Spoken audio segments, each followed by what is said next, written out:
Imagine por um momento a cena mais improvável para o início de uma grande vitória espiritual. Não há multidões aplaudindo. Não há cidade em festa. Não há palco, coroação ou trombetas. Existe apenas o deserto. Um lugar duro, silencioso, áspero, onde a terra parece resistir à própria vida. O calor pesa durante o dia, o frio fere durante a noite, e o vazio ao redor faz cada passo parecer ainda mais solitário. Foi nesse ambiente de aparente abandono, longe dos olhos do povo, que se desenrolou um dos confrontos mais decisivos de toda a história da redenção. Antes de Jesus curar enfermos, multiplicar pães, expulsar demônios, chamar discípulos e ensinar multidões, ele enfrentou o tentador em um lugar onde ninguém estava vendo. E isso por si só já revela uma verdade poderosa: as batalhas mais importantes nem sempre acontecem em público. Muitas vezes, o que define um ministério, uma vida e um destino é vencido primeiro no secreto. Logo depois do batismo no Jordão, quando os céus se abriram e a voz do Pai declarou publicamente que Jesus era o Filho amado, seria natural imaginar que o próximo passo fosse uma entrada triunfal, algum grande milagre inaugural ou um movimento imediato em direção à fama. Mas não foi assim. O Espírito conduziu Jesus ao deserto. Isso significa que o deserto não foi um desvio de percurso. Não foi uma interrupção infeliz. Não foi um contratempo dentro da missão. Foi parte do próprio plano. Antes da exposição pública, houve prova. Antes da exaltação diante dos homens, houve confronto no silêncio. Antes de ser conhecido pelas multidões, Cristo pisaria sozinho no território da escassez e da fraqueza humana. O deserto da Judéia não era apenas um cenário geográfico. Era um espaço carregado de significado. Pedras, ravinas, vastidão seca, ausência de conforto, sensação de abandono. Para o imaginário do povo da época, o deserto também evocava caos, provação, perigo e confronto espiritual. Era como se Jesus estivesse entrando em um território de teste absoluto, em um ambiente onde toda a segurança humana desaparece e só resta o essencial. E ali, sem qualquer apoio visível, ele permaneceria por 40 dias e 40 noites em jejum. Esse período não deve ser lido como um detalhe secundário. O número 40, nas Escrituras, está ligado repetidamente a processos de preparação, purificação, julgamento, dependência e transição. 40 dias de dilúvio. 40 anos de Israel no deserto. 40 dias de Moisés diante de Deus no monte. 40 dias de Elias em sua jornada. O jejum de Jesus se insere nessa linguagem simbólica e profética. Ele não estava apenas passando por uma experiência devocional intensa. Ele estava assumindo, em si mesmo, a história do povo de Deus e levando essa história ao lugar da obediência perfeita. Onde Israel falhou, ele seria fiel. Onde o homem caiu, ele permaneceria de pé. Onde a antiga humanidade fraquejou, o novo Adão triunfaria. Ao final desse tempo, o Evangelho diz de forma simples, mas profundamente humana, que Jesus teve fome. Essa frase é curta, porém poderosa. Ela destrói qualquer ideia de que Cristo atravessou o deserto como alguém apenas encenando o sofrimento. Não. Ele sentiu a realidade da fraqueza física. O corpo clamava. A exaustão era real. A dor da fome, depois de tantos dias, já não era mero incômodo, era uma pressão constante sobre todo o organismo. E foi exatamente nesse momento que o tentador se aproximou. Isso também é revelador. O inimigo observa. Ele espera. Ele não desperdiça investidas. Frequentemente procura o instante da vulnerabilidade, o ponto em que as forças parecem reduzidas, a alma parece cansada e a necessidade parece urgente demais. Foi nesse limite que começou o confronto. A primeira tentação veio em forma de lógica. Transforma estas pedras em pães. À primeira vista, quase não parece uma tentação. Soa razoável. Jesus está com fome. Tem poder. As pedras do deserto, arredondadas e pálidas, poderiam facilmente lembrar pequenos pães. O gesto parecia simples. O problema, porém, não estava no pão. Estava na direção do coração. O inimigo queria mover Jesus para fora da dependência perfeita do Pai.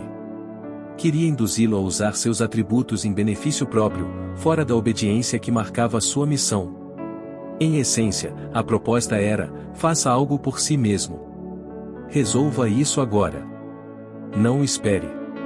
Não permaneça nesse caminho de dependência. Satisfaça-se por conta própria.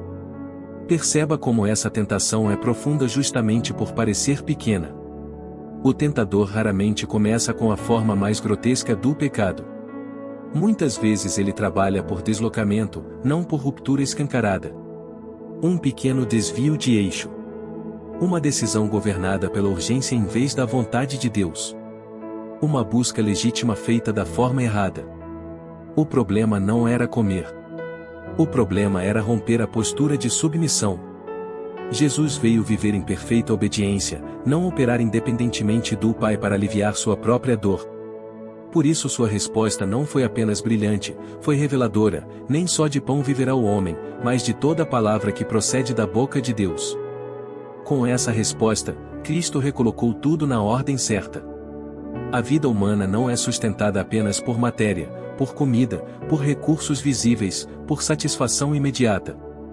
Ela depende, acima de tudo, do Deus que fala, sustenta, ordena e provê. Jesus recusou a tirania da necessidade.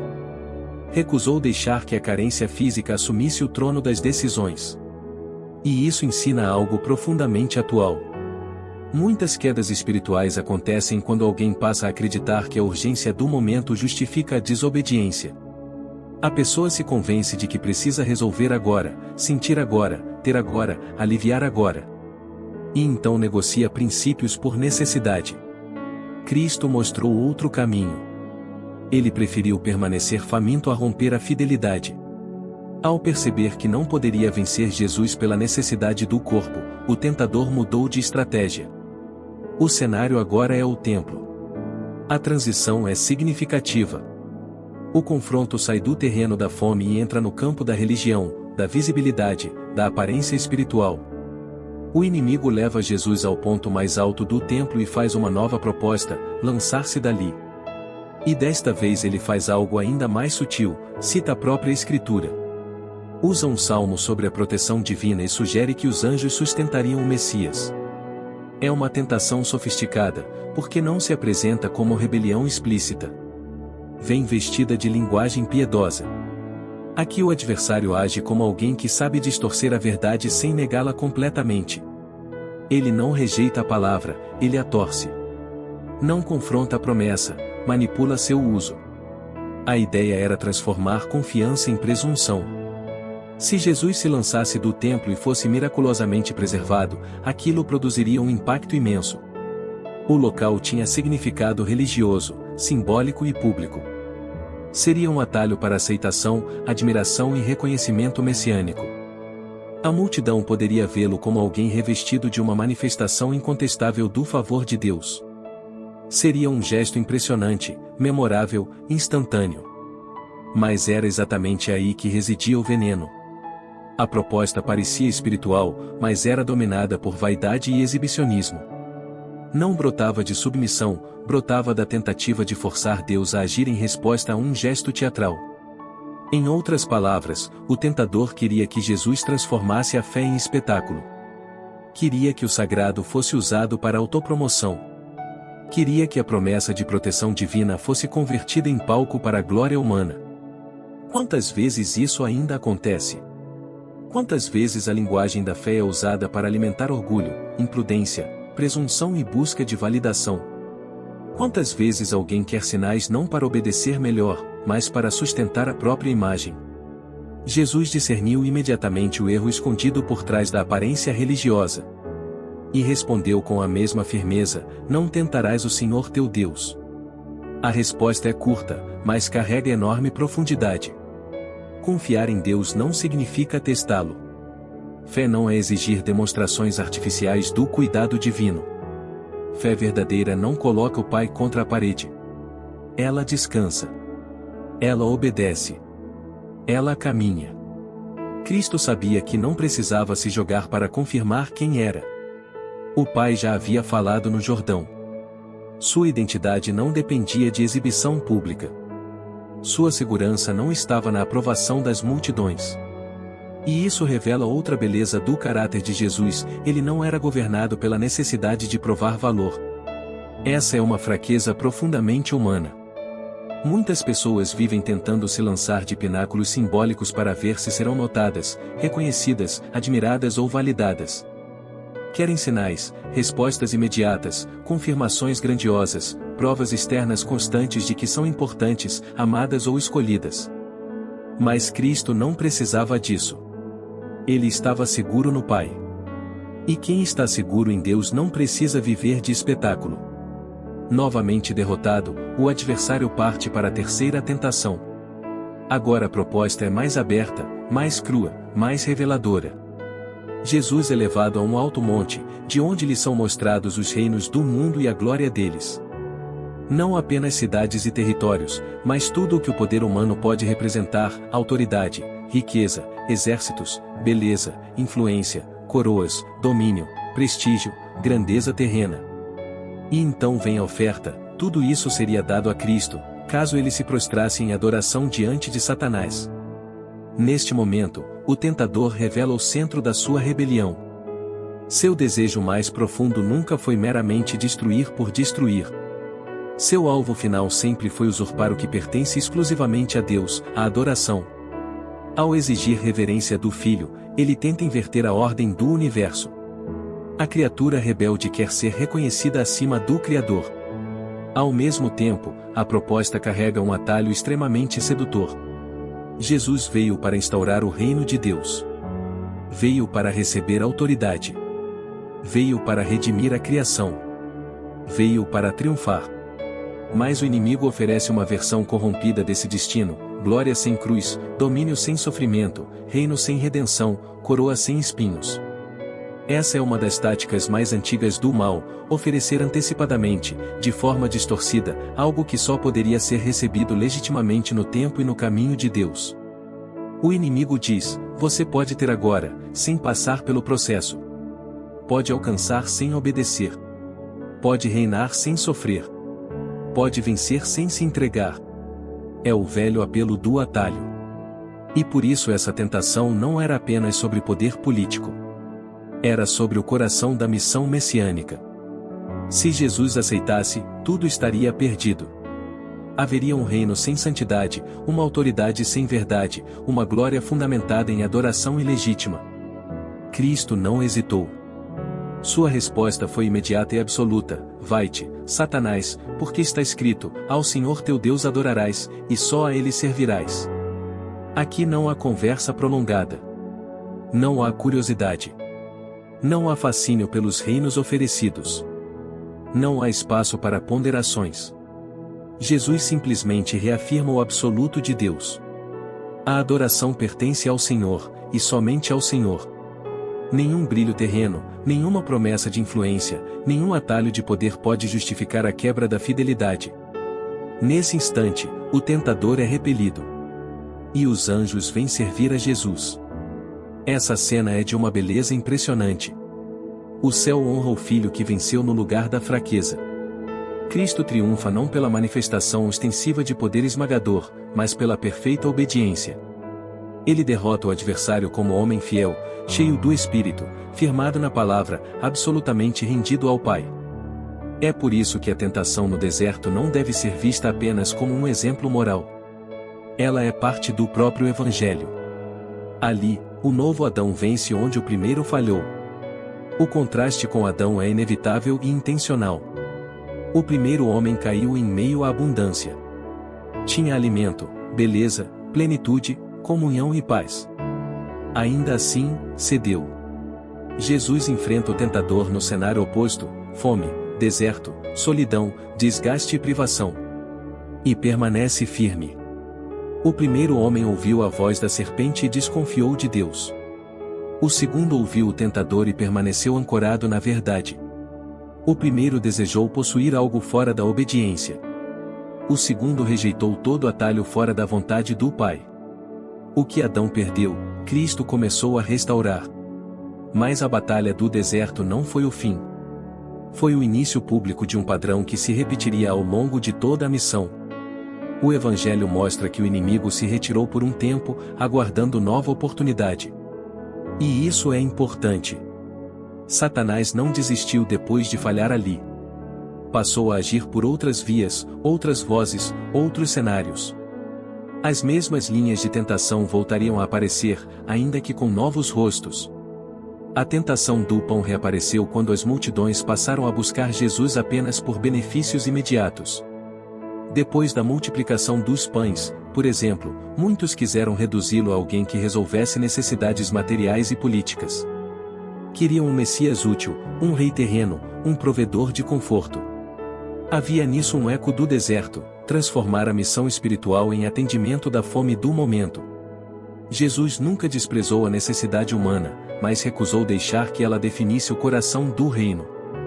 A tentação do espetáculo também reapareceu várias vezes. Líderes religiosos pediam sinais. Pessoas queriam provas extraordinárias. Havia constante pressão para que Cristo se enquadrasse na lógica da exibição. Mas ele não veio para alimentar curiosidade superficial ou para impressionar olhos sedentos por espetáculo. Seus sinais sempre apontavam para a verdade do reino, nunca para a autopromoção vazia. A tentação do poder reapareceu quando o povo quis fazê-lo rei à força, moldando a expectativa de um libertador político. Reapareceu também na incompreensão dos discípulos, que tantas vezes sonharam com grandeza visível, posições de destaque e triunfo terreno imediato. Mesmo entre os mais próximos, havia a dificuldade de aceitar um Messias que pisaria o caminho da humilhação antes da glória. Um dos momentos mais marcantes dessa continuidade aconteceu quando Pedro, movido por afeto humano, tentou impedir Jesus de falar sobre sofrimento e cruz humanamente. Parecia zelo. Parecia amor. Parecia proteção. Mas Jesus percebeu que, por trás daquela sugestão, ecoava de novo a voz do deserto, um caminho sem sacrifício, um Cristo sem cruz, uma missão desviada da dor redentora. Por isso respondeu com tanta severidade. Não porque Pedro fosse o inimigo em essência, mas porque aquele conselho, embora emocionalmente compreensível, estava alinhado com a lógica de Satanás. Mais tarde, a batalha se adensou em Judas. O tentador, que não conseguirá dobrar a vontade de Cristo, passou a atingir o círculo ao redor. A cobiça, o ressentimento, a desilusão e a abertura moral fizeram de Judas um instrumento de traição. Isso mostra que o inimigo trabalha não apenas por oposição frontal, mas por infiltração. Ele usa brechas, desordens interiores, ambições não tratadas, feridas mal resolvidas. A traição não surgiu do nada. Foi cultivada em um coração que permitiu que a luz se tornasse secundária. No Getsêmani, o peso dessa guerra espiritual chegou a um ponto extremo. Ali, Jesus enfrentou a angústia mais profunda da sua missão. Não era apenas medo da dor física. Era o peso do cálice, a proximidade da cruz, a realidade do pecado a ser carregado, a dor de permanecer até o fim no caminho da redenção. O inimigo certamente queria que ele recuasse, que desistisse, que escolhesse qualquer rota menos aquela. Mas, mais uma vez, Cristo venceu em submissão. Entre a agonia e a fidelidade, escolheu a fidelidade. Entre o alívio imediato e a obediência eterna, escolheu a obediência. Na cruz, as antigas tentações reapareceram mais uma vez, quase como um eco sombrio do deserto. Se tu és o Filho de Deus, a provocação era a mesma em essência. Prove-se. Salve-se. Saia daí. Use seu poder para si mesmo. Mas se Jesus tivesse descido da cruz, não nos teria salvado. Sua permanência no madeiro não foi incapacidade, foi amor obediente. Foi precisamente porque ele não cedeu à lógica do ego, do atalho e da autopreservação que a redenção foi consumada. O inimigo talvez tenha pensado, por um breve instante, que finalmente havia vencido. O Messias estava preso, espancado, humilhado, pregado e morto. Mas a cruz foi o seu maior erro de cálculo. Aquilo que parecia triunfo das trevas tornou-se o lugar do seu colapso. O sangue de Cristo satisfez a justiça de Deus. A dívida foi paga. A acusação foi desarmada. A morte do justo abriu o caminho para a justificação dos injustos. E quando Jesus declarou está consumado, não era o suspiro de um derrotado. Era o anúncio do cumprimento perfeito da missão. A ressurreição então proclamou em definitivo aquilo que o deserto já havia antecipado: o tentador estava derrotado. O Filho de Deus venceu o pecado, venceu a morte, venceu o inferno. O túmulo vazio foi a resposta final a todas as tentações, mentiras e investidas do maligno. O reino verdadeiro não viria por atalho, mas por obediência. Não seria construído por vaidade, mas por santidade. Não seria recebido por adoração indevida, mas estabelecido pelo amor sacrificial do Cordeiro. Por isso, a tentação de Jesus no deserto não é apenas uma história sobre resistência individual. É a abertura dramática da vitória messiânica.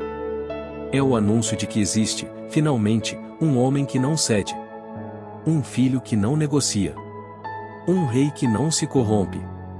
Um Salvador que não busca pão fora da vontade do Pai, não busca espetáculo para sustentar identidade e não aceita poder em troca de adoração ilegítima. E essa história também nos alcança profundamente hoje. Porque as estratégias do tentador continuam assustadoramente parecidas. Às vezes ele usa a necessidade e diz que a urgência justifica tudo. Às vezes usa a vaidade e diz que ser visto é essencial. Às vezes usa o poder, o conforto, a vantagem, o atalho e a promessa de resultado rápido. Mas Cristo mostrou a resposta: viver da palavra, recusar o espetáculo, adorar somente a Deus e permanecer fiel mesmo quando obedecer custa caro. No deserto, Jesus provou que sua missão não seria interrompida. Provou que a fome não o governaria, que a presunção não o seduziria e que o poder deste mundo não o compraria. Provou que o verdadeiro reino seria edificado em verdade, submissão e santidade. O deserto parecia vazio, mas tornou-se palco de um dos momentos mais cheios de significado em toda a Escritura. Ali, na aridez extrema, a fidelidade floresceu. Ali, na fraqueza aparente, a vitória começou a se manifestar. Ali, em meio ao silêncio, já ecoava a certeza de que a serpente seria esmagada pelo filho obediente. Se você gostou do vídeo, já se inscreve no canal e ativa o sininho para não perder nenhuma oportunidade. Até a próxima!